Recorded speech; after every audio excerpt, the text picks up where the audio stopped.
7-year-old Ari Yoon crossed the marble lobby of the Hanel Hotel like she was closing a hostile takeover. Her target, a tall man in a charcoal suit who had been staring at her mother for exactly 90 seconds, she'd counted, because counting was what she did when adults started behaving strangely.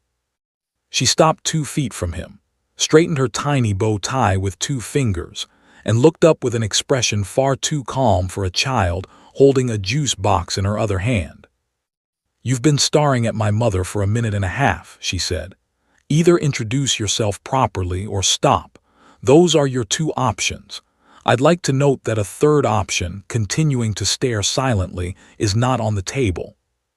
Kang Tae-oh, heir to the Kang Construction Group and a man who had not been surprised by anything in a decade, felt the floor tilt under him. Because the girl looking up at him had his mother's sharp eyes set into a face that was unmistakably, impossibly his own. The same stubborn set of the jaw, the same habit, he'd notice it more over the coming weeks, of tilting her head exactly 15 degrees when she was deciding whether to trust someone. Yoon Saran had disappeared from Seoul 8 years ago without a word. Now she was back, standing 30 feet away with her hand pressed to her mouth, and she had brought with her a daughter he had never known existed. If you're wondering how a foam board bridge, a stolen kiss on an unfinished rooftop, and one very inconvenient positive pregnancy test led to a 7-year-old in a bow tie interrogating a construction tycoon in a hotel lobby, stay with this one. It gets messier before it gets good. Part 1. Before the storm. 8 years earlier, Yoon Saran was 22, 3 months into her first real job as a junior architect, and entirely unprepared for the way one client meeting was about to rearrange her life. Her firm, small, hungry, always one bad quarter from folding, had been hired to compete for a waterfront cultural center commission from the Kang Group, one of the largest construction and development conglomerates in the country. Saran had spent 6 weeks on the concept model, mostly on her own time, because she believed in it more than the partners did. The night before the pitch, her supervisor came down with the flu, and through a scheduling mix-up nobody at the firm ever fully owned up to, Saran found herself standing in front of the Kang boardroom with a foam board model and absolutely no authority to be there. She expected to be dismissed within 10 minutes. She was already composing her resignation letter in her head. Instead, a man at the end of the table, 27, already running half his father's company, with the kind of quiet authority that made everyone else in the room defer to him without being asked, leaned forward and asked her 30 questions in a row. Load calculations, public access flow, why she'd oriented the atrium toward the river instead of the street. He didn't ask a single question to trip her up. He asked because he actually wanted to know. "You didn't design this to impress us," Kang Tae-oh said finally, tapping the edge of her model. "You designed it to be *right*. Those aren't the same thing, and most people in this industry forgot the difference a long time ago." It should have ended there. A compliment, a signed contract, a professional distance carefully maintained on both sides. It didn't. He kept finding reasons to call her back to the site, a load-bearing question that could have been answered by any of 6 more senior engineers, a materials decision that absolutely did not require the junior architect's opinion. She kept finding reasons to answer, to stay an extra hour, to laugh at things that weren't especially funny. 6 months of site visits and late phone calls about structural tolerances slowly turned into late phone calls about everything else. His father's expectations, her mother's death when she was 19, the particular loneliness of being the only person in a room who actually cared about getting something right.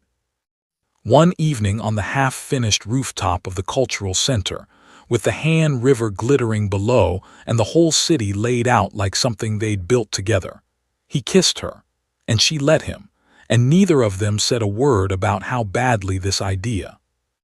For a while they lived in the small, careful world people build when they already know the real one won't approve.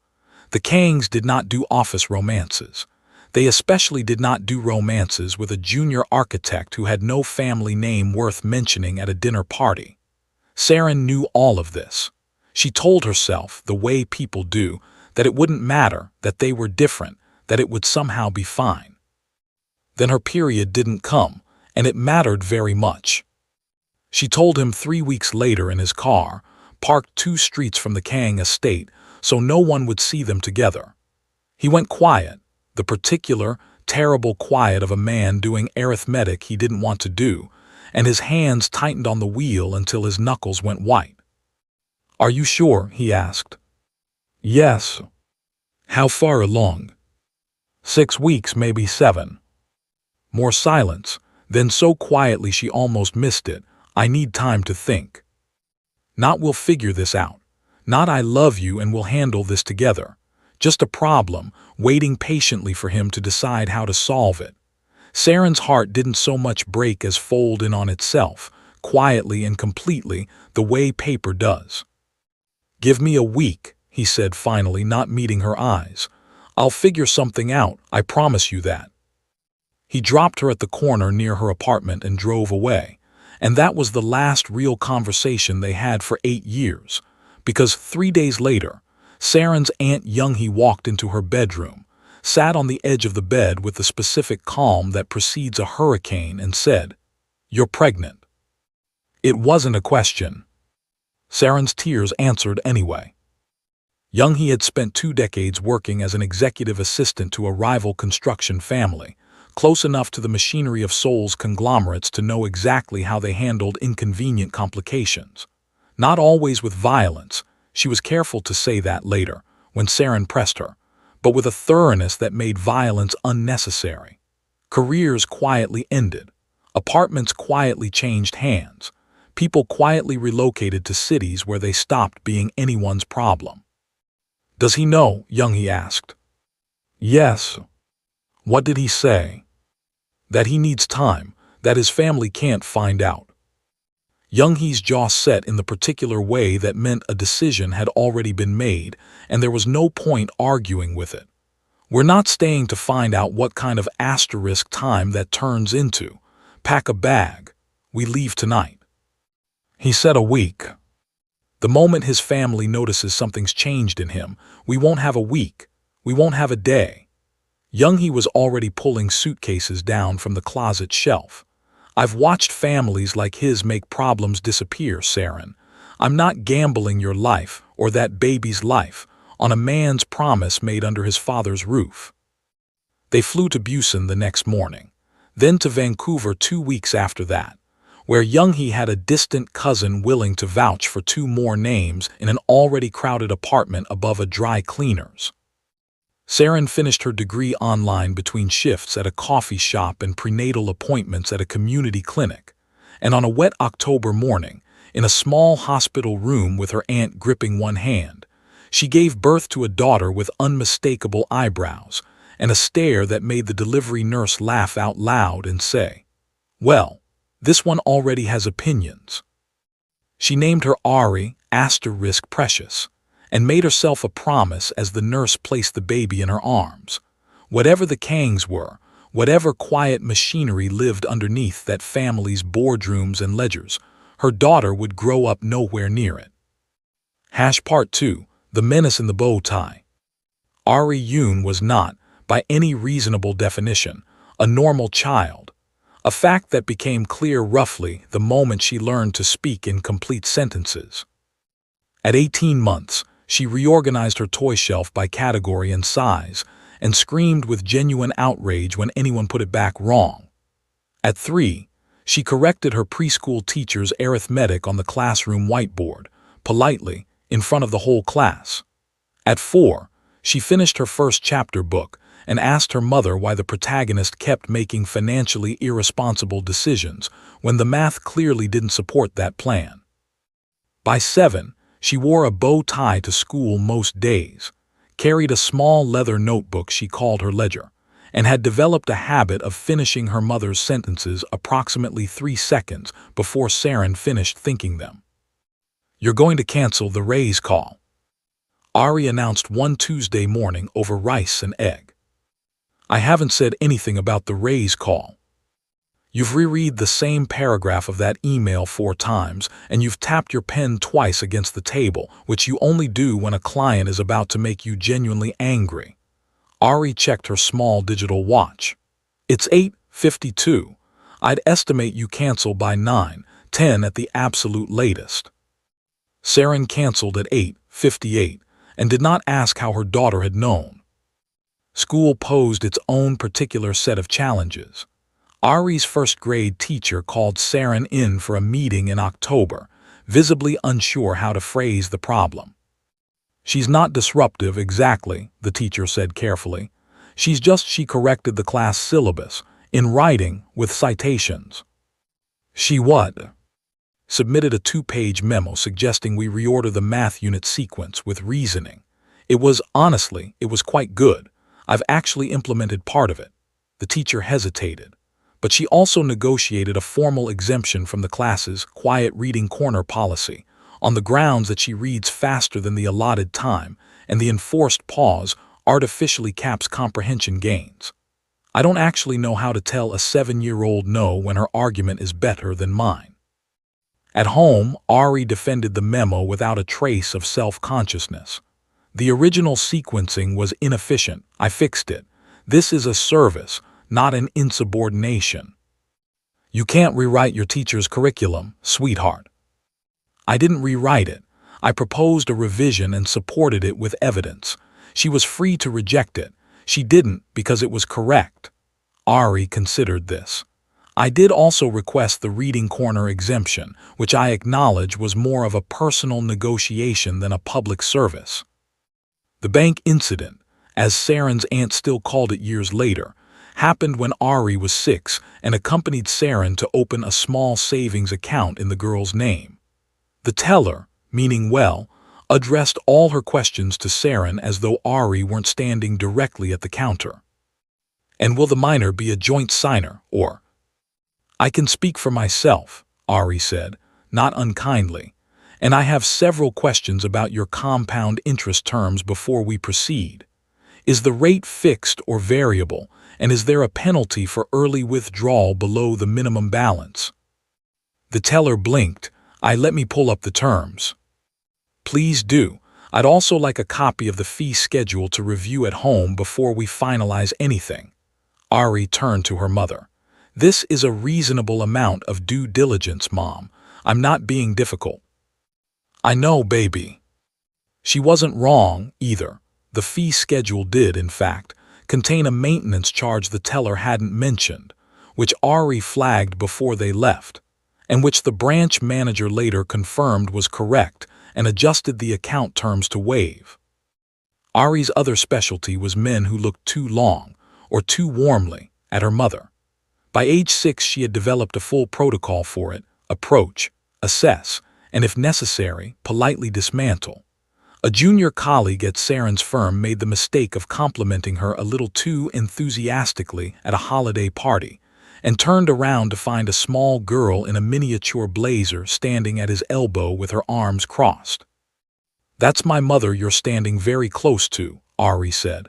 You've maintained that distance for almost 2 minutes now. I'd recommend recalibrating.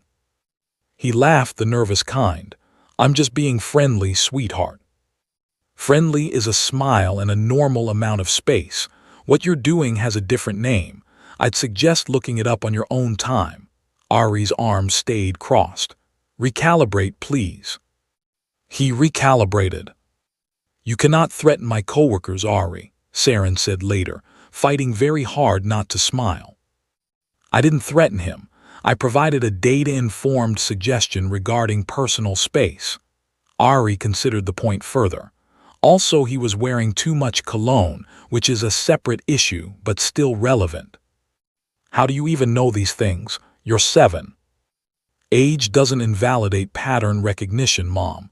You've said that to me before, actually, about the raise contract. Her Aunt Younghee, watching all of this unfold over the years with a mixture of exhaustion and quiet delight, only ever offered the same small, knowing smile. She's her father's daughter through and through.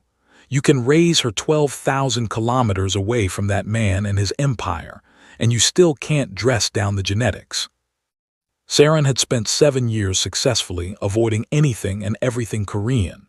She turned down cases involving Korean clients, steered clear of Korean restaurants even when Ari begged for *TDokbaki*, quietly pretended an entire country simply didn't exist on the map of her life. And then the Ilson waterfront contract landed on her desk. It was, by any measure, the deal of her career, a joint redevelopment between her Vancouver firm and a consortium of Korean investors, requiring her presence, specifically, at the final design review and signing ceremony in Seoul. Her boss was thrilled in a way that made refusing nearly impossible. "Roberta, sorry, Saren, this is career-defining," he said, catching himself on her name the way he always did when he was excited. "You'll be there 3 days. Sign the contracts, shake the hands, come home a partner." She spent 72 hours inventing reasons she couldn't go: a sudden allergy, a family emergency, briefly, seriously, the possibility of simply resigning. None of it held up. Her name was on the design. Her signature was required. There was no version of this deal that didn't put her back in Seoul. Ari, naturally, insisted on coming. "You get less rational under stress, Mom. Statistically, I should be there to supervise." She was already packing a small bag, a tablet loaded with economics podcasts, a juice box, and her ledger. Also, Seoul has the highest subway ridership efficiency of any city its size. I've wanted to see it for years. This is a mutually beneficial arrangement. "It's a business trip, Ari. You'll be bored out of your mind." Ari gave her the look, the one that said she saw straight through the deflection. "You've checked the itinerary 6 times since breakfast, which is a behavior you only display when you're anxious about something. I should come with you." Saren, unable to argue with observational data she couldn't refute, gave in. They landed in Seoul on a gray Thursday morning. The city was exactly as beautiful and exactly as overwhelming as Saren remembered, and her hands hadn't stopped shaking since the wheels touched down. "Your cortisol appears elevated," Ari observed at check-in, not looking up from her tablet. "Want to talk about it?" "Cortisol, you're 7. I listen to a lot of podcasts in the car." "I'm fine, sweetheart, just tired from the flight." Ari gave her that look again, the one that meant she didn't believe a single word but mercifully let it go. Seoul was enormous after all. Over 9 million people. The odds of running into one specific man in one specific hotel lobby were, Saren told herself, astronomically low. She was wrong within 4 hours. Part 3, Recognition. Saren was in the lobby, phone in hand, confirming tomorrow's signing schedule with her assistant back in Vancouver, when she felt it, that particular prickling awareness of being watched. She looked up, and her heart simply stopped. Kang Tae-oh stood across the marble floor, frozen mid-step, staring at her like he'd seen someone rise from the dead. He looked older, harder, more handsome in a way that felt almost unfair. The warmth she remembered from a rooftop 8 years ago had been carved away and replaced with something colder, more controlled, the look of a man who ran an empire, because he did now, and had for the last 3 years since his father's death. His suit was expensively understated. His presence dominated the entire lobby without him saying a single word, and he was looking at her with an intensity that made her want to run for the elevators. Her hands began to tremble. She looked back down at her phone, praying he wouldn't cross the lobby, praying desperately that Ari, sitting nearby with her juice box and tablet, hadn't noticed anything at all. Ari, of course, had noticed everything. "Mom," she said, tugging Saren's sleeve, "that man is staring at you." "Ignore him, honey. He's been staring for 93 seconds. That's statistically unusual and, depending on context, potentially concerning." "Ari, please just—" But her daughter was already setting down her juice box, straightening her bow tie with 2 fingers, and crossing the lobby with the unhurried confidence of someone walking into a scheduled meeting. Seren's stomach dropped straight through the marble floor. This was the moment she'd spent 8 years dreading: her son, no, her daughter asterisk, walking directly toward the father she didn't know existed, in a hotel lobby, in front of God and every guest checking in for the afternoon. There was nothing she could do but watch. Ari stopped exactly 2 feet from Tae-oh, crossed her arms, and looked up with an expression that was, Seren realized with a jolt, unmistakably his. "Excuse me, sir. Why are you staring at my mother like you want to eat her for breakfast?" The lobby seemed to hold its breath. Tae-oh's mouth opened, closed, opened again. For possibly the first time in his adult life, the man who commanded an empire had absolutely nothing to say. Ari waited exactly 3 seconds, then continued. "It's rude to stare. Didn't anyone teach you manners?" Something flickered across his face, shock, and underneath it unmistakably amusement. "I apologize," he managed.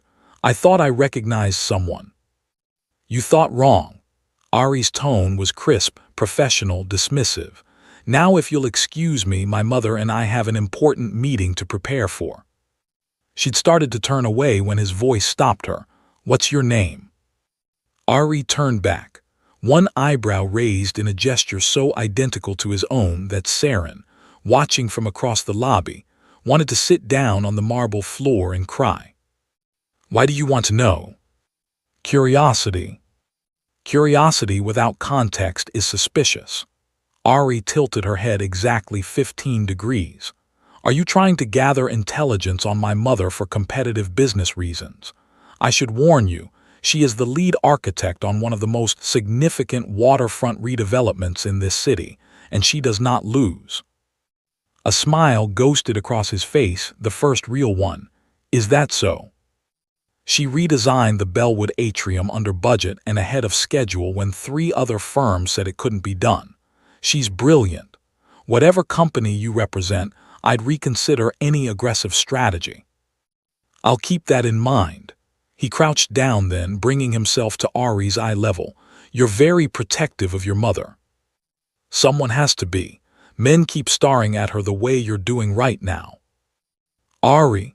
Seren had finally found her legs and rushed over, gripping her daughter's hand. "I'm so sorry, she's very—" She trailed off as her eyes met his, and 8 years of silence crashed down between them all at once. "Seren," his voice came out rough, like her name cost him something to say. "Tae-oh." She forced herself to sound casual, professional, like running into her daughter's father in a hotel lobby in Seoul was a perfectly ordinary Thursday. "Small world." "Small world," he repeated, his eyes dropping to Ari. "Is this your daughter?" "Yes." The word came out too fast, too defensive. "She's remarkable. How old is she?" Seren's throat closed. 7. She watched him do the math. Watched the exact moment recognition hit, really hit, all at once. 7 years of unanswered questions crystallizing into understanding right there in the middle of a hotel lobby. 7, he repeated softly, and her father's not in the picture. By choice or by necessity? Ari, who had been watching this entire exchange with the focused attention of a lawyer observing a deposition, finally spoke up. "Do you two know each other?" "We used to work together," Seren said quickly. "A long time ago." Ari did not look convinced. "You're both exhibiting elevated stress responses, dilated pupils, increased respiration, several micro-expressions consistent with anxiety. What aren't you telling me?" Tae-oh actually laughed, a real one, shocked out of him. "Does she always talk like this?" "Unfortunately, yes." "I'm standing right here," Ari pointed out, "and I asked a question." Seren squeezed her daughter's hand. "Ari, why don't you go get your tablet from the seating area? I need to speak with Mr. Kang for a moment." "Mr. Kang?" Ari's eyes widened slightly. "As in Kang Construction Group, the conglomerate that built 40% of the commercial real estate on this waterfront." "You know Kang Construction?" I read industry reports for fun. Ari pulled out her phone, a strictly for emergencies device that she had somehow repurposed into a stock tracking tool. Your quarterly earnings were up 6% this cycle, though I have some notes on your international expansion strategy if you're ever interested. Tae-oh stared at her like she was a miracle standing in front of him wearing a bow tie. You're 7 years old, and you have notes on my expansion strategy. Age is irrelevant to intellectual curiosity. Tablet, now please. Saren gently steered her daughter toward the seating area, and Ari went, though not without a look that clearly said asterisk this conversation isn't over. The moment she was out of earshot, Tae-oh turned back to Saren, and whatever composure he'd managed for his daughter's benefit cracked entirely. That's my daughter. I don't know what you're talking about. Don't. His voice dropped dangerous and low. Don't lie to me. I have spent 8 years looking for you, Saren.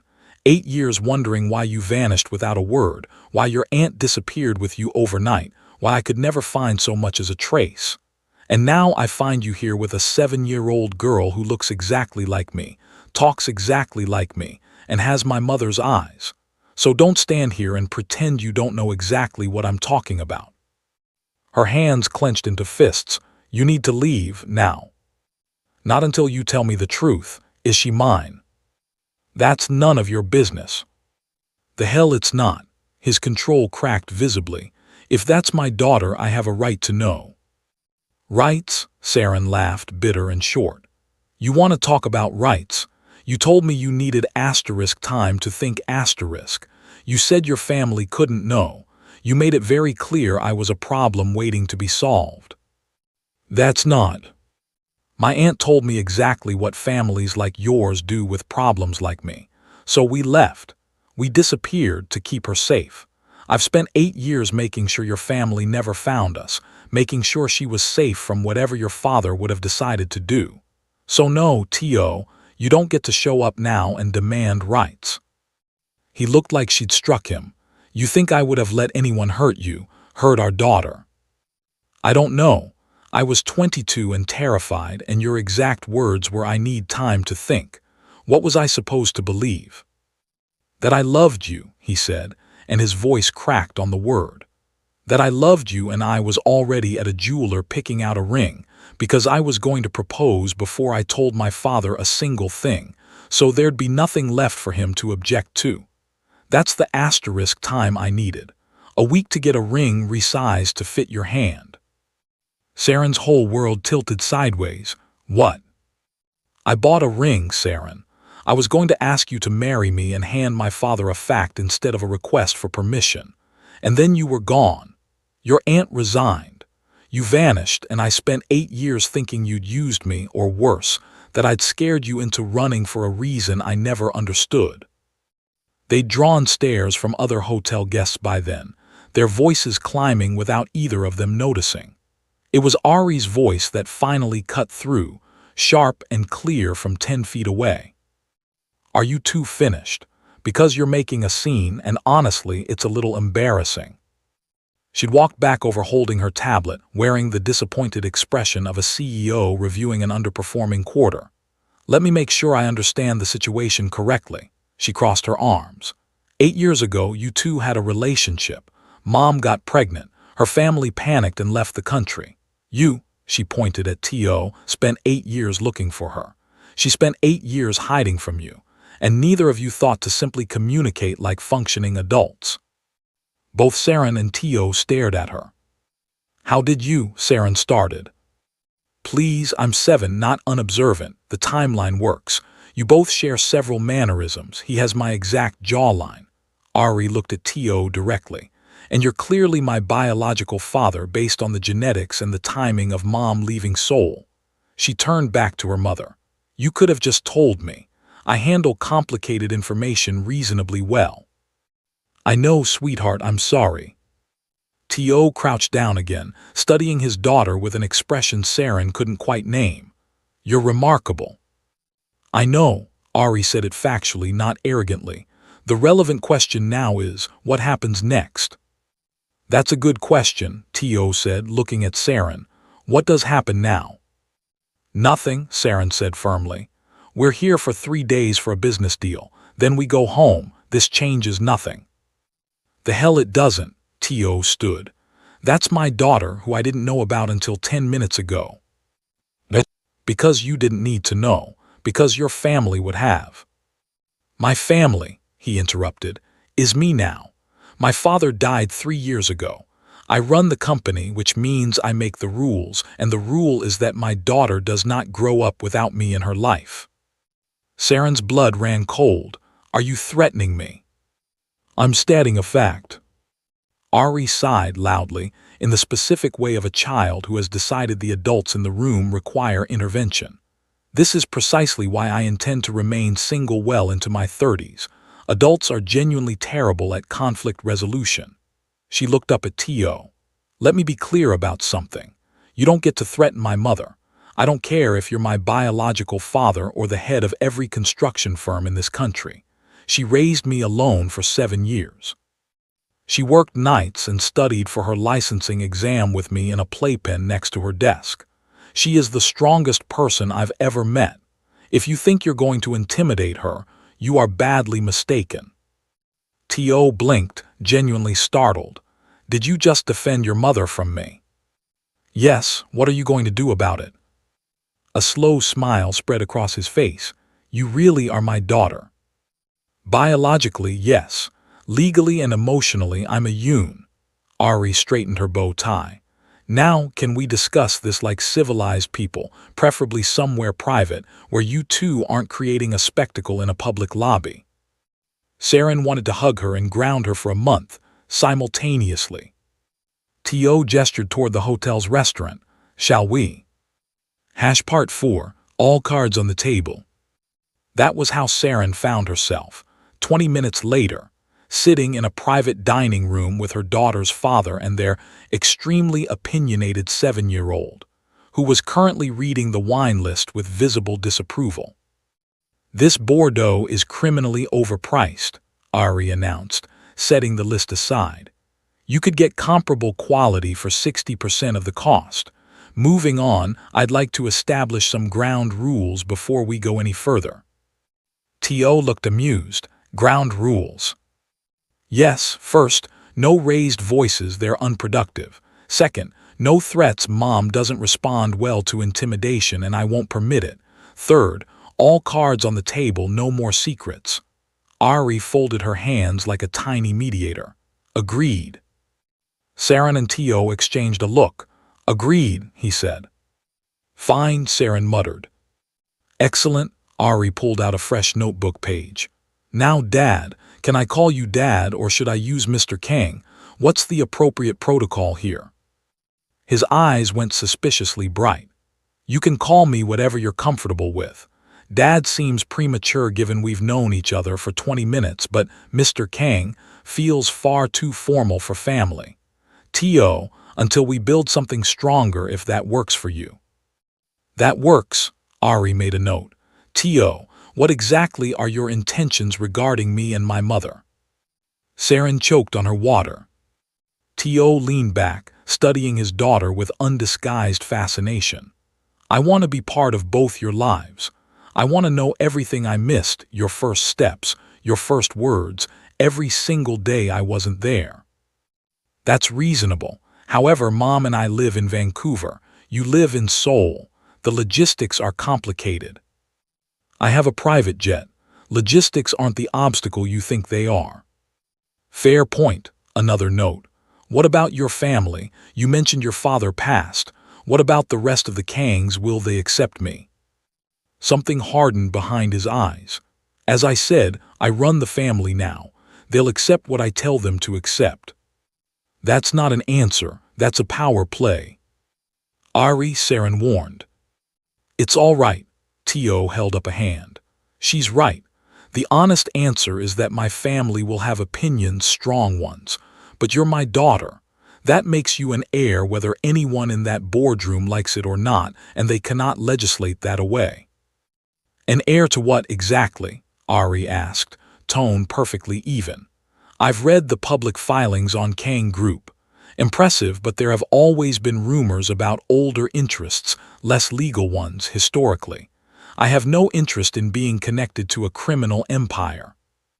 Saren went pale. Ari, you cannot just...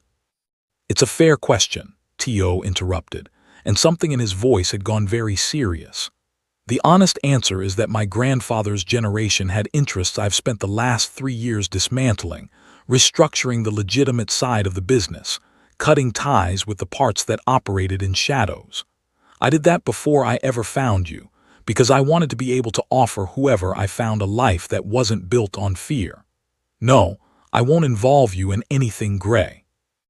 And yes, if you want nothing to do with any of it ever, I'll respect that completely. Can I get that in writing? Tae-oh laughed, startled out of him again.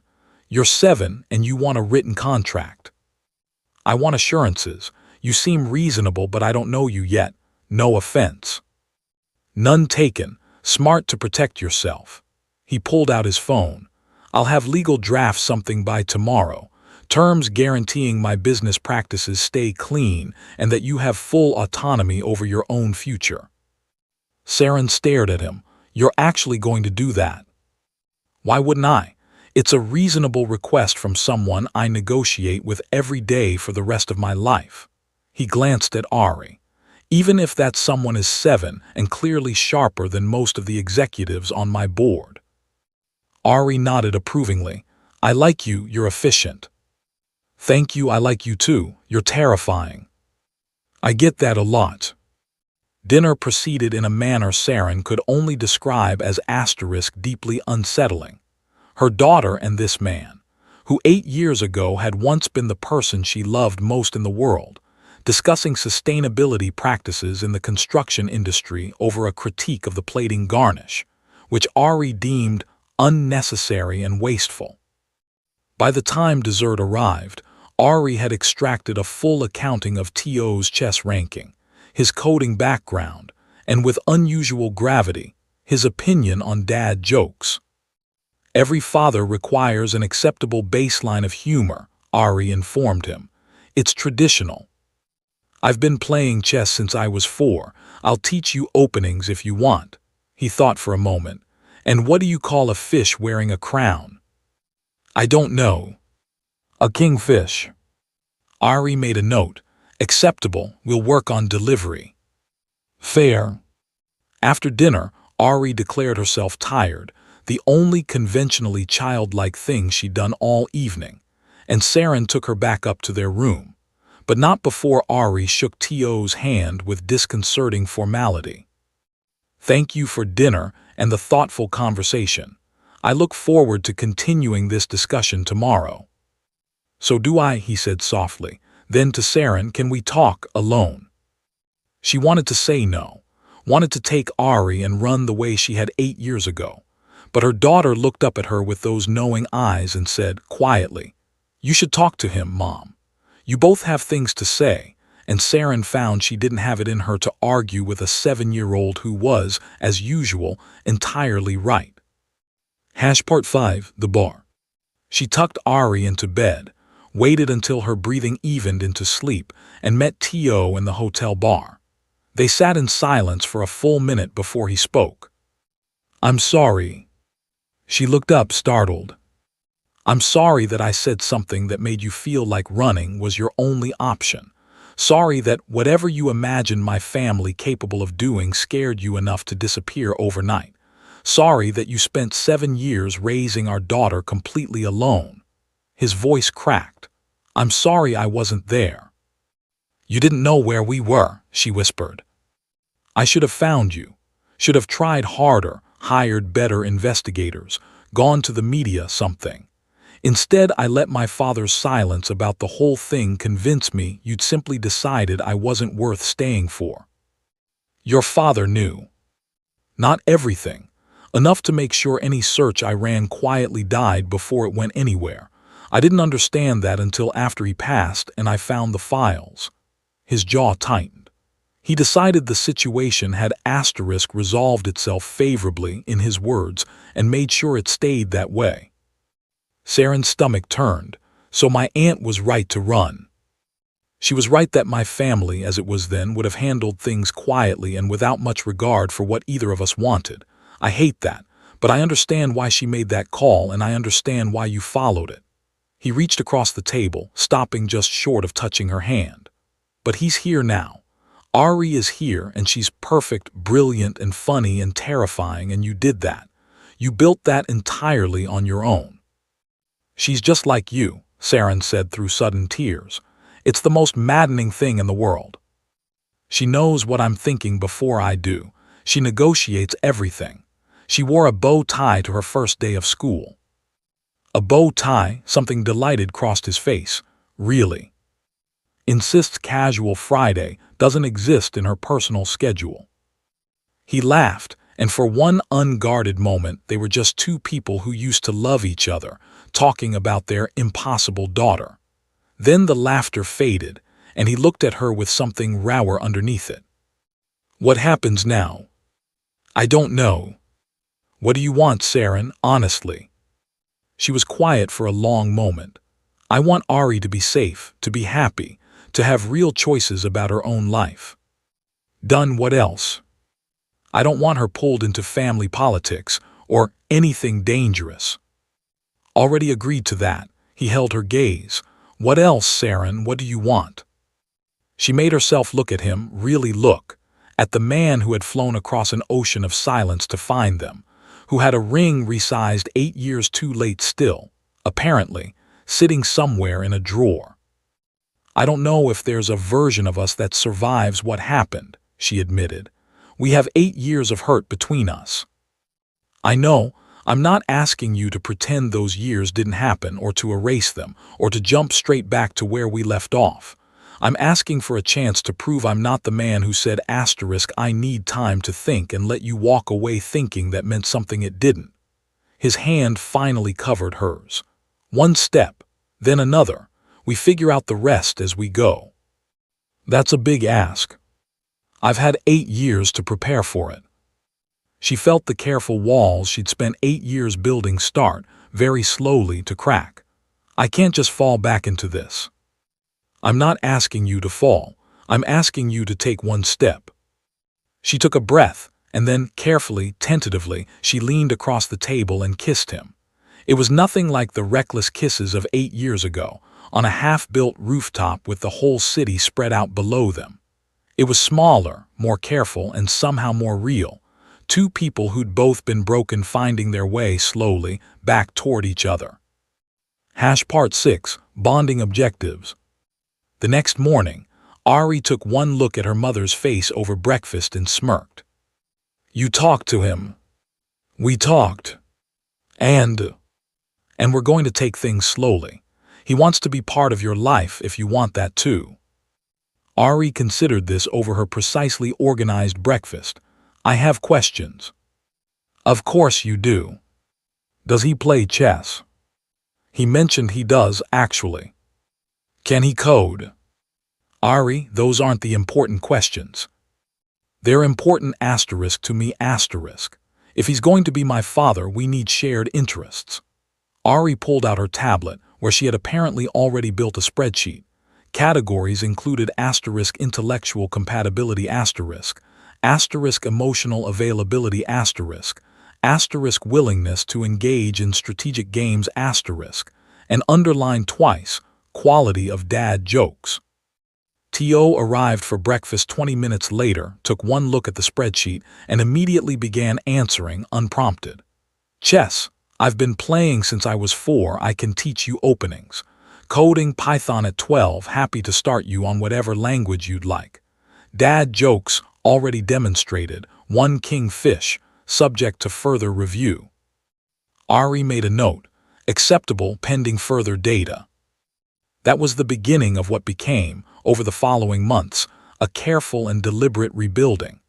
Tae-oh flew to Vancouver every other weekend, arriving to find Ari had usually prepared a full itinerary, bonding objectives, she called it, complete with scheduled chess instruction, a museum visit for what she termed cultural exposure, and a block she labeled simply *casual family integration.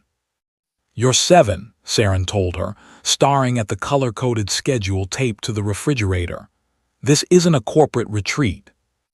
All relationships are essentially negotiations, Mom. I'm just being systematic about it. When Tae-oh knocked on their door that first weekend, Ari answered wearing a small charcoal suit and holding a clipboard. Welcome. You're 3 minutes early. I appreciate punctuality. She stepped aside. I'll give you the tour. He looked at Saren over Ari's head, eyebrows raised in silent amusement. Saren only shrugged, helpless. They played chess for 3 hours that first visit. Tae-oh won the first 2 games. Ari won the third, and the pride on his face when she did made Saren's chest ache in a way she hadn't expected. You're good, he told her, resetting the board for another round. I know you're better for now. Ari studied him for a moment. You could stay longer next time if you wanted. His eyes went bright. I'd like that. I'll stay through Monday next time, breakfast before school. That would be acceptable. They hugged, brief and a little awkward but entirely genuine, and when he left, Ari stood at the window watching his car until it disappeared around the corner. You like him, Saren said softly. He's adequate. A pause. He remembered I don't like mushrooms.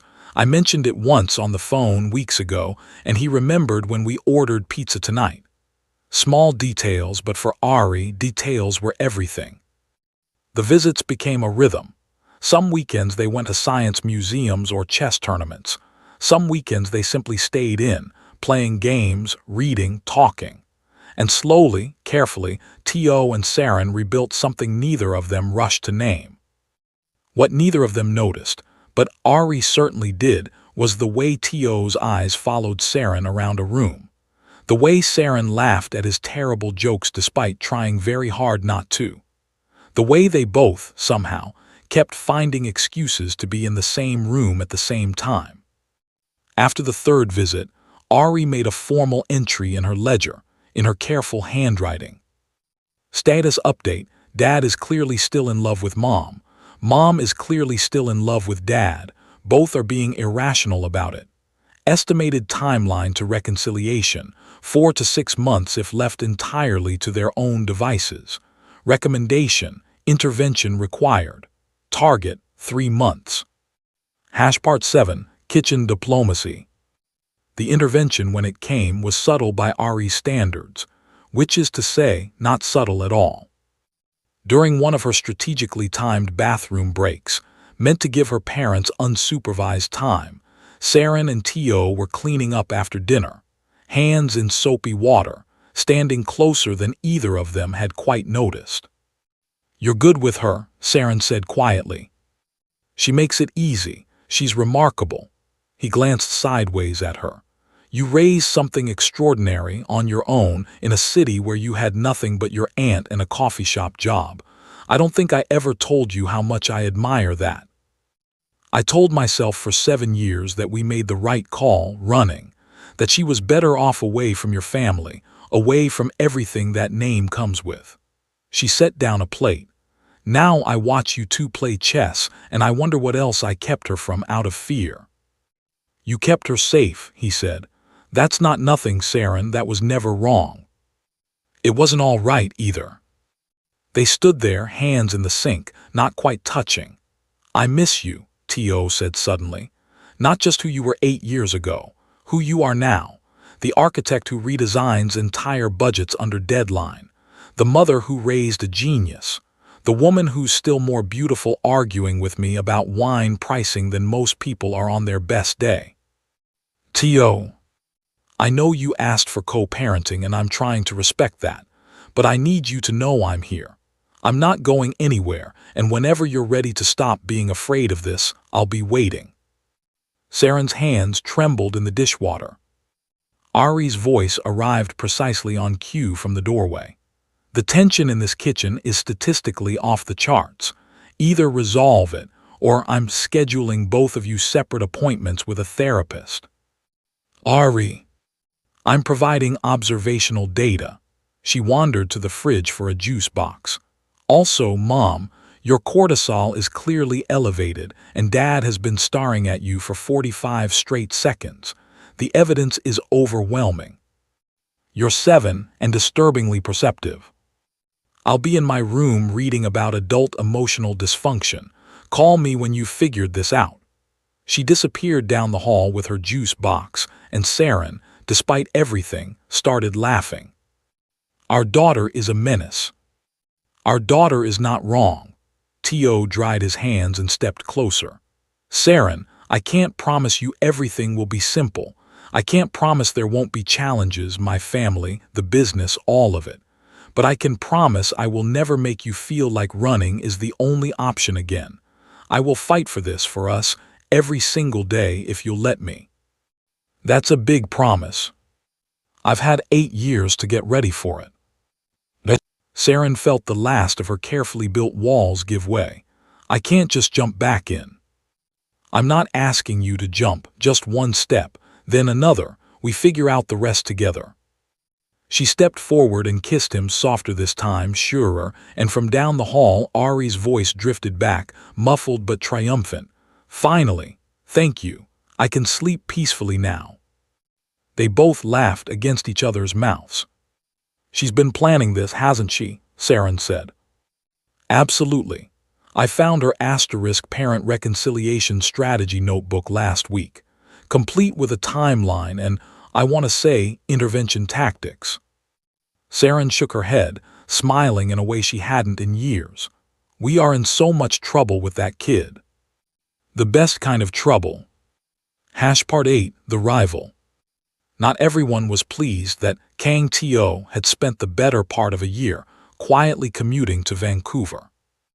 Hana was the only daughter of Construction Materials, the Kang Group's largest and most reliable supplier, and for 3 years, ever since Tae-oh's father was alive to arrange such things, she had been informally understood within both families to be the sensible eventual match for the Kang heir. Nothing had ever been formalized. No engagement, no public statement. But there had been dinners, careful and deliberate, and photographs at industry galas that the business press had run with headlines involving the word * power couple. And Hana had allowed herself, over those 3 years, to build a great deal of her future around an assumption nobody had ever actually confirmed. She found out about Ari the way most of Seoul eventually did, through a supplier's assistant who'd overheard something at the estate and mentioned it, in passing, to entirely the wrong person at entirely the wrong dinner party.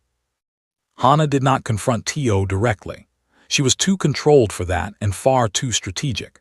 Instead, 3 weeks before the planned family visit, a story appeared in a mid-tier business gossip outlet, unsourced, carefully worded to avoid a defamation suit, but unmistakable in its target. Kang Group heir conceals illegitimate child born abroad. Questions raised over succession legitimacy and possible foreign entanglements. Tae-oh called Saren the moment it broke, his voice tight with a fury she'd rarely heard from him. I know who did this. I need you to know it's being handled. Handled how? Legally, thoroughly. I've already had my lawyers draft a retraction demand and I'm meeting with the outlet's editor personally tomorrow. A pause. I'm sorry. This is exactly the kind of thing you were afraid of, and it happened before I could stop it. Saren sat very still in her Vancouver kitchen, her old fear rising up all over again, the specific, familiar terror of a family's machinery turning against her before she'd even had a chance to defend herself. Ari can't see this.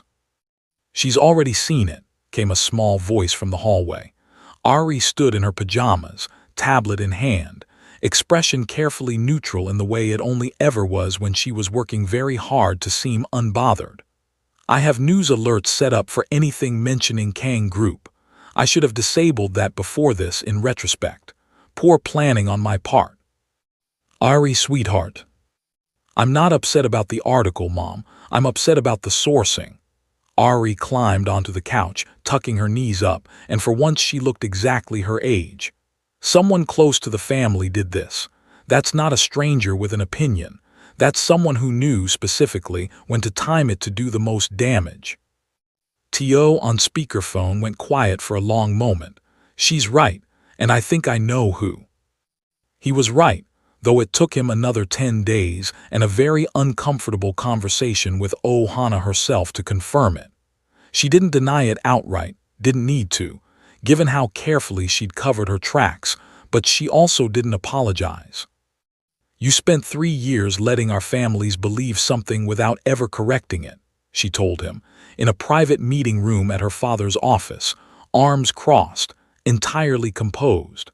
I'm not sorry I protected myself when I found out the truth from a caterer instead of from you. You're not protecting yourself, Hana. You're punishing a 7-year-old for a decision you're angry I never made. That landed. He watched something crack behind her carefully arranged expression, not remorse exactly, but the first honest thing she'd shown him in the entire conversation. I liked the idea of us, she admitted quietly. I liked what it would have made me. I don't actually know if I liked you particularly, and I think you know that too. I think I do. The story stays down, she said finally. I'll have it pulled by tonight, and I'll make sure nothing else surfaces from anyone connected to my family. Not for your sake, for hers. A beat. She sounds like she deserves better than to be a headline before she's out of elementary school. It should have ended there, cleanly, the way these things sometimes do when the person behind them turns out to have a conscience buried somewhere under the strategy. But Min-jun, Tae-oh's younger brother, had seen the article before it came down, and had seen, more importantly, exactly how much leverage a scandal like that could generate for a man who had spent 3 years quietly resenting his place as the family's contingency plan. He didn't leak anything further. He was smarter than that. He simply made sure, in the weeks leading up to the family's first meeting with Ari, that every relative with a vote on the family council had already read the retracted article before it vanished, and that each of them arrived at the estate with their own private doubts fully formed, regardless of what any correction said. Saren didn't know any of this yet. She only knew, boarding the flight to Seoul with Ari a week later, that the ground beneath this reunion felt considerably less solid than it had the week before. You're distracted, Ari said, halfway through the flight, setting down her tablet. I'm fine, sweetheart. You've said that exact sentence 11 times since the article came out. I've been counting. Ari studied her for a long moment. Are you scared they'll believe it? The version where I'm a scandal instead of a person. Saren's throat tightened, a little. I've prepared a response if it comes up. Ari pulled her ledger from her bag and flipped to a marked page. I've drafted 3 versions depending on how directly it's raised. I'd like your feedback before we land. Saren looked at the careful, 7-year-old handwriting. Response strategies for an accusation no child should ever have had to anticipate, and felt something in her chest go fierce and protective all at once. You shouldn't have had to write this. Maybe not, but I did, and I feel better having it, so let's review it. Time is a factor. We land in 90 minutes. Part 9, Meeting the Family. 4 months after that kiss in the kitchen, over coffee while Ari was at school, Tae-oh finally raised the subject he'd clearly been building up to for weeks. My family wants to meet her. Saren's old fears surged up all at once. No. Saren. No, Tae-oh. Your family is exactly why I ran in the first place. My father is dead. I run the company now. Things are different. Power doesn't rewrite family dynamics overnight. No, he agreed, but I do. He took her hand. I've spent the last 3 years restructuring everything, cutting off the parts of the business that operated in shadows, making the whole thing legitimate, top to bottom. I did that for you and for Ari, so that when I found you, I'd have something clean to offer instead of what my father built. That's a nice story. It's not a story. It's a fact you can verify with my lawyers, my auditors, and half the regulatory board. His eyes were fierce. My family will accept Ari because I'm telling them she exists, and they'll accept you because the alternative is losing me. I'm not asking their permission, Saren. I'm informing them. Saren studied him for a long moment. You'd really walk away from all of it, in a heartbeat. You and Ari are my everything now. The company is just what I do. She saw the truth of it in his eyes, plain and unshakable. One visit, she said finally, controlled. At the first sign of trouble, we leave no negotiation on that. Deal. That evening she told Ari the plan. Her daughter looked up from her homework without much visible reaction. The family great-aunt Young, he said, would have heard us. Ari, you have excellent hearing, apparently. Are they still dangerous? Your father says he'll protect us both. Do you trust him? Saren thought about it honestly, for the first time letting herself say it out loud. Yes. Then I trust him too. Ari went back to her homework, then paused. I should study Korean etiquette and family hierarchy beforehand. First impressions matter significantly in these situations. Just be yourself, sweetheart. Myself makes you nervous in unstructured social settings. Diplomatic Ari is the safer version for this particular meeting. The flight to Seoul was tense in a way the first one hadn't been. Ari spent most of it reading about Korean business etiquette on her tablet. Saren spent most of it trying not to visibly panic. Tae-oh met them at the airport with a car that likely cost more than Saren earned in 3 years. Ready? He asked. No, Saren admitted. Mom's cortisol is elevated, Ari observed. Heart rate approximately 90 beats per minute, classic anxiety response. You're not helping. I'm providing data. The Kang estate was exactly as intimidating as Saren remembered, old money layered over new architecture, a house that seemed to radiate power from the gate inward. But this time she walked through it holding her daughter's hand, with Tae-oh at her side, and that made all the difference in the world. The family had gathered in the main hall.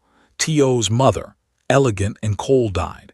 His younger brother Min-jun, who had spent 3 years quietly positioning himself as the fallback heir, and did not look thrilled to see that plan complicate itself.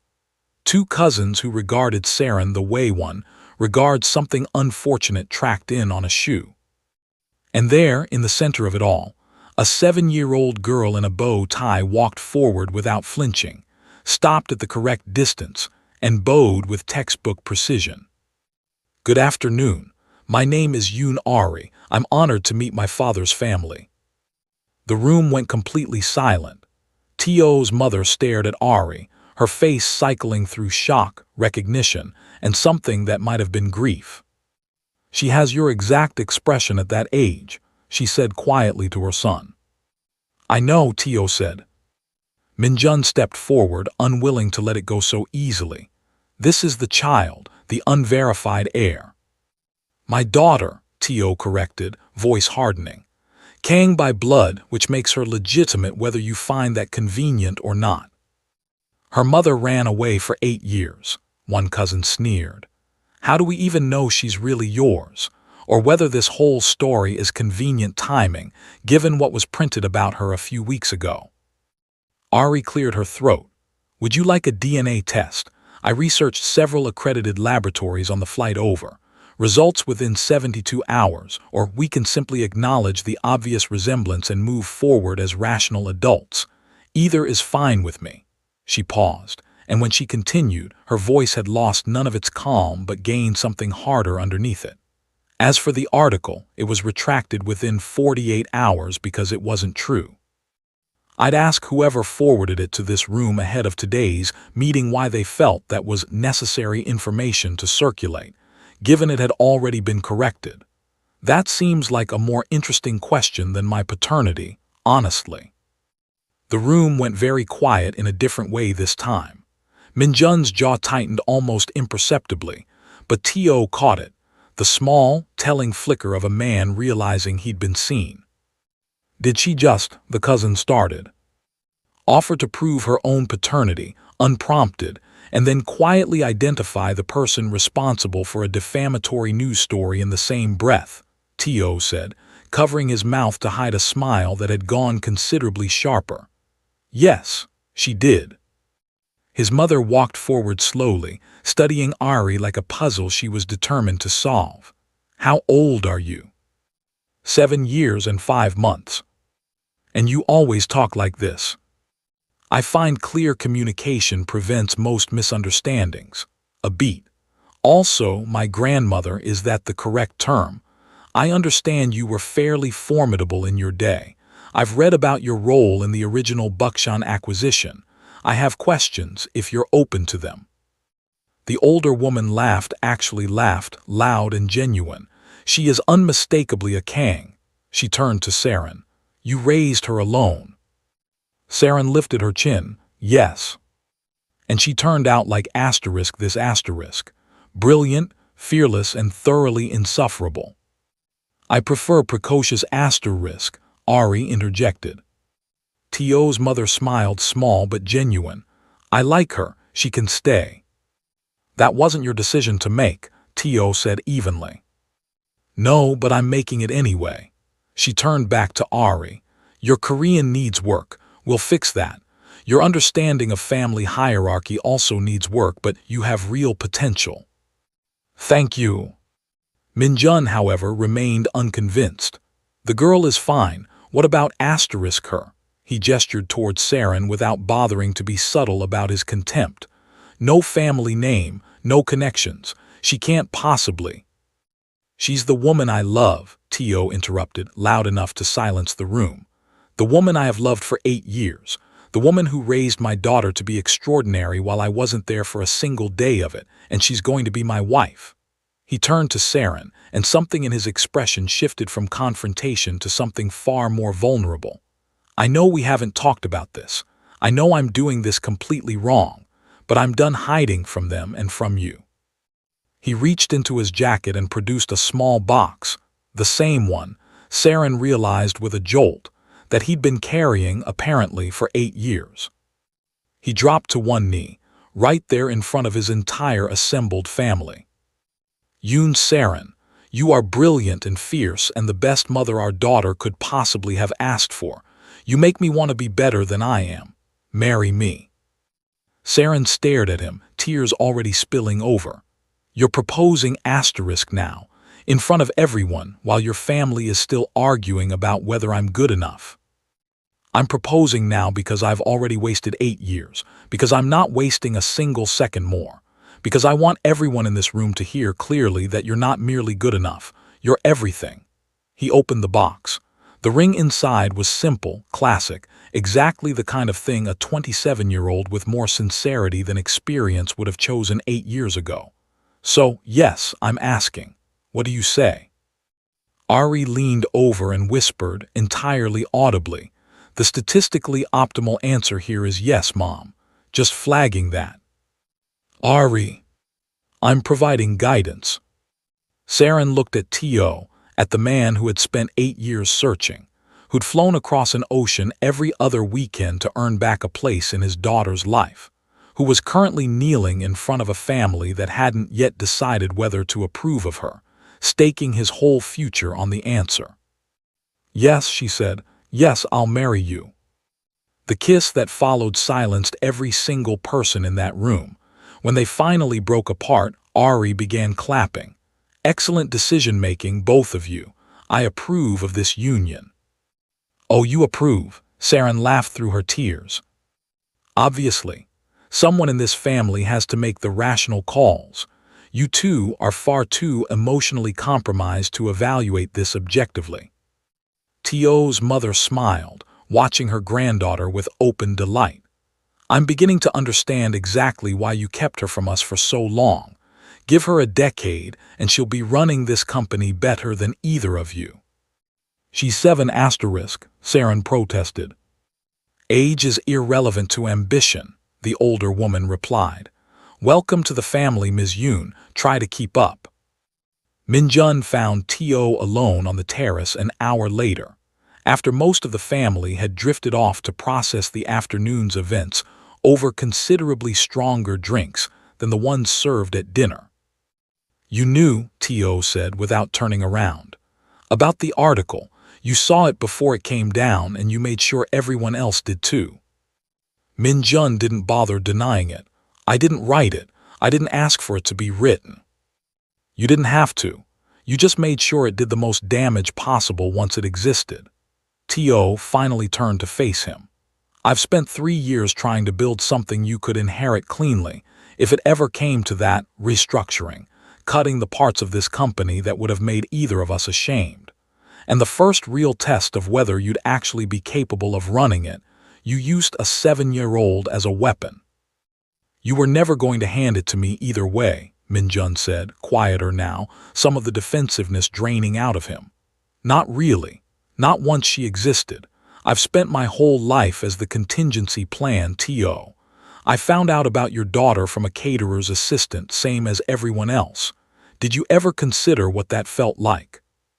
Tae-oh was quiet for a moment. "No," he admitted. "I didn't. I was too busy being angry at everyone for the 8 years I lost. I didn't think about what it looked like from where you were standing." "That doesn't make what I did right." "No, it doesn't." Tae-oh studied his brother for a long moment. "But it's the most honest thing you've said to me in about 5 years, so I'll take it as a start." He held out a hand. "If you want a real role in this company, not a contingency, an actual role, built around what you're good at instead of what I'm not around to do, I'll give you that. But it starts with you telling Ari personally that the article was false and that you're sorry for what you did with it." Min-jun's jaw worked for a long moment. Then he nodded once and shook his brother's hand. He found Ari the next morning before breakfast, sitting alone with her ledger on the estate's back steps. "I owe you an apology," he said, without preamble. "I made sure people saw something I knew was false, timed specifically to hurt you and your mother before you'd even had a chance to be people to this family instead of a headline. That was wrong, and it had nothing to do with you personally." Ari studied him for a long moment, the way she studied most things, carefully, without rushing to a conclusion. "Thank you for saying that directly instead of through someone else. That matters more than you might think." She considered him further. "For what it's worth, I don't think you actually wanted to hurt me. I think you wanted someone in this family to notice you the way they were about to notice me, and this was the only lever you had. That's not an excuse, but I understand it." Min-jun let out a short, surprised laugh. "You really are unsettling for a 7-year-old. "I've been told." She closed her ledger. "I'm willing to start over if you are. I hear you're good at logistics. My father mentioned expanding into sustainable materials sourcing eventually, and I have some early thoughts on vendor diversification if you're ever interested in a second opinion." "You're offering me a truce and a business consultation in the same sentence." "Efficiency," Ari said. "Why do one when you can do both?" By the time the visit ended, Min-jun had, somewhat to his own surprise, become one of Ari's more enthusiastic correspondents, sending her quarterly reports for review, less as a joke and more because her notes, annoyingly, tended to be useful. Part 10, The Wedding. The rest of that first visit unfolded far more gently than Saren had dared hope. Tae-oh's mother took a particular interest in Ari, teaching her Korean phrases and telling stories about Tae-oh's own impossible childhood that had Ari laughing openly for the first time all trip. "You negotiated your own allowance at *5 and 1, Ari asked her father, delighted. "Successfully, too. I knew we were related." Even Min-jun softened, eventually, admitting grudgingly over the course of the visit that the girl has real potential in the business, whatever else is true.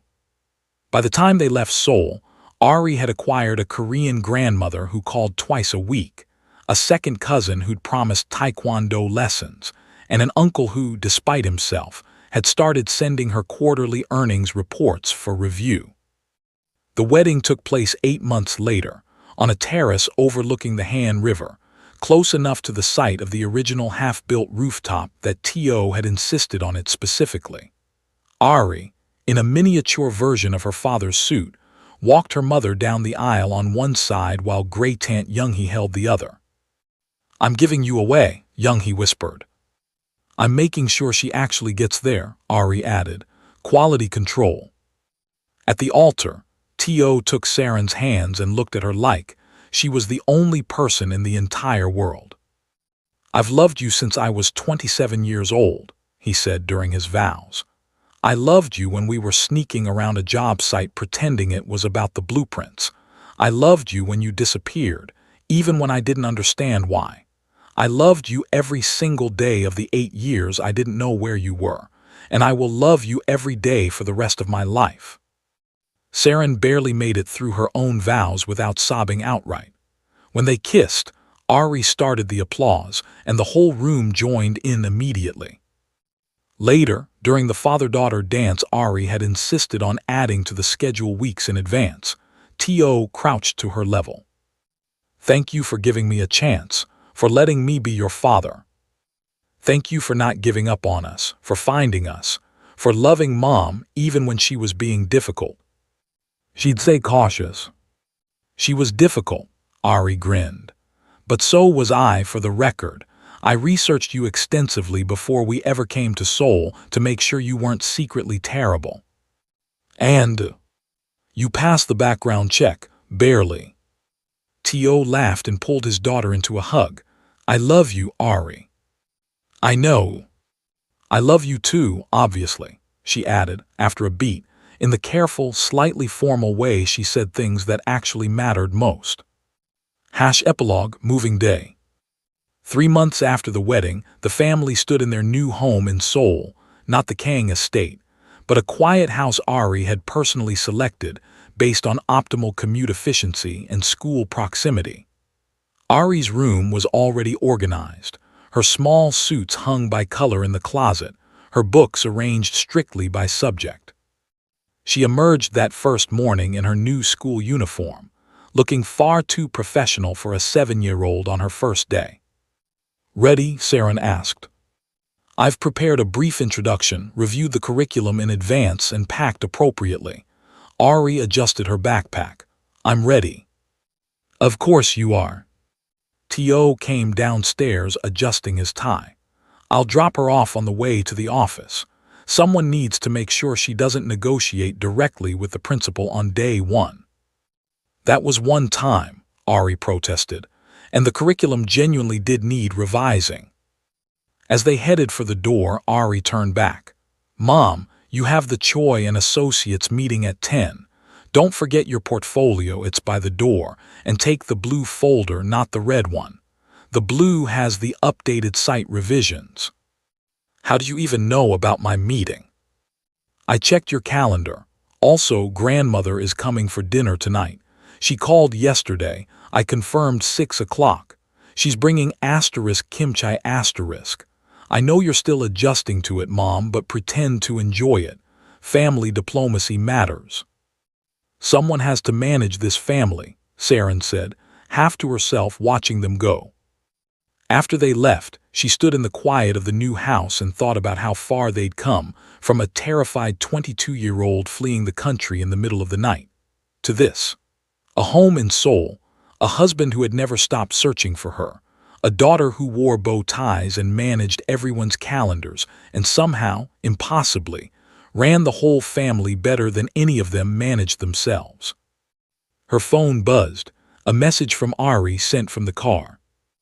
"Mom forgot to mention, grandmother is bringing extra kimchi this time, apparently as a compliment to your cooking last visit. Also, I've drafted a revised family dinner schedule for greater efficiency. Attached. Love you." Saren laughed until she cried, because 8 years ago she had run from this city, terrified and alone, and now she was home with a husband who'd never stopped looking, and a daughter who scheduled her mother-in-law's visits and optimized family dinners down to the minute. And somehow, impossibly, she'd gotten her happy ending after all. Even if it came with a 7-year-old CEO in a bow tie who insisted on managing every last detail of it. The end.